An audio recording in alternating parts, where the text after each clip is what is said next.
Hi viewers, அஸ்ஸலாமு அலைக்கும். Welcome back to Fanas kitchen. இன்றைக்கி நான் உங்களோட சூப்பரான பீஃப் கறி ரெசிபியோடைய தான் வந்திருக்கிறேன். வாங்க பீஃப் கறி எப்படி சமைக்கலான்னு பார்க்குறதுக்கு முன்னாடி நான் சொல்கிற சின்ன சின்ன ட்ரிக்ஸுகளை நீங்களுமே ஃபாலோ பண்ணுங்கள். இப்போ வாங்க அதுக்கு தேவையான பொருட்களை பார்க்கலாம். நான் பீஃபை ஏலியாவே கறி பவுடர் போட்டு பெரட்டி வச்சுக்கிறேன். அதோடு சேர்த்து சின்ன வெங்காயம், கருவேப்பட்டை, ஏலக்காய், கொஞ்சமாக வெந்தயம், கருவேப்பிலை, ரம்பை, இஞ்சி பூண்டு பேஸ்ட், உருளைக்கிழங்கு, மீடியம் சைஸில் ஒரு தக்காளி, கொஞ்சமாக பெரிய வெங்காயம்.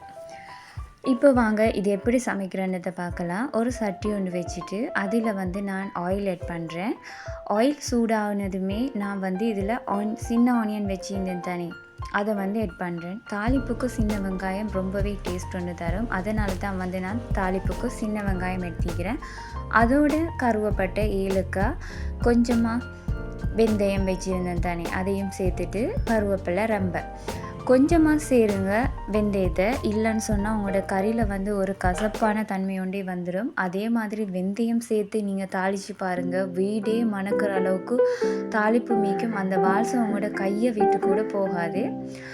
அதோடு சேர்த்து இஞ்சி பூண்டு பேஸ்ட்டோட பார்த்திங்களா இருந்தால் நான் சின்ன சீரகமும் சேர்த்தே தான் ப்ளீட் பண்ணி வச்சுருந்தேன். மீடியம் சைஸில் ஒரு தக்காளி வச்சுருந்தோம் இல்லையா, இப்போ நாங்கள் தாளிப்பு வெந்தது அந்த முருகி அந்த ஸ்டேஜில் இருக்கும் போதே தான் அந்த தக்காளியை ஆட் பண்ண வேணும். அப்போ நல்ல ஒரு டேஸ்டி ஒன்று தரும்.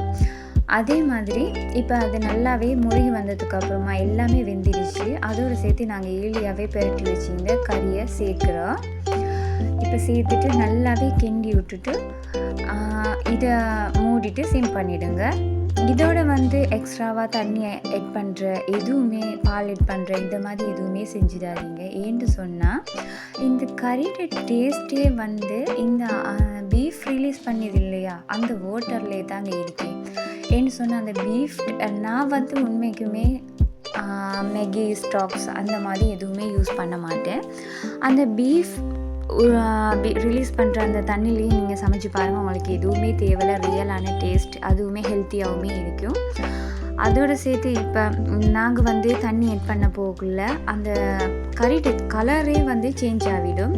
அந்த டேஸ்ட் உங்களுக்கு இருக்காது. இப்போ பார்த்தீங்கன்னு சொன்னால் நல்லாவே வெந்து வந்துடுச்சு. இப்போ இந்த ஸ்டேஜில் இருக்க போகல நான் பொட்டேட்டோ ஆட் பண்ணுறேன். உங்களுக்கு ஆப்ஷன் இல்லையே தான், உங்களுக்கு தேவையில்லை அப்படின்னு சொன்னால் நீங்கள் இதை ஸ்கிப் பண்ணிக்கோங்க. இப்போ நான் பொட்டேட்டோ ஆட் பண்ணதுக்கு பிறகு தான் கொஞ்சமாக தண்ணி ஆட் பண்ணினேன். தண்ணி ஆட் பண்ணிவிட்டு அது வெந்ததுக்கு அப்புறமா நான் லாஸ்ட்லேயே தான் அந்த பெரிய ஆனியனை நான் சேர்த்திக்கிறேன். இப்போ பார்த்தீங்களா இந்த கறி ரெடி ஆகிடுச்சு. உண்மைக்குமே இதே மாதிரி நீங்களுமே சமைச்சு பாருங்கள். உங்களோட வீட்டில் இருக்கிறவங்களும் சரி, எல்லாருக்குமே அந்த வாசமும் பிடிக்கும், அந்த டேஸ்ட்டுமே அந்த நாவில் ஊறும் அப்படின்னு சொல்லுவாங்க இல்லையா, அந்த மாதிரி டேஸ்ட்லேயே தான் நீக்கும்.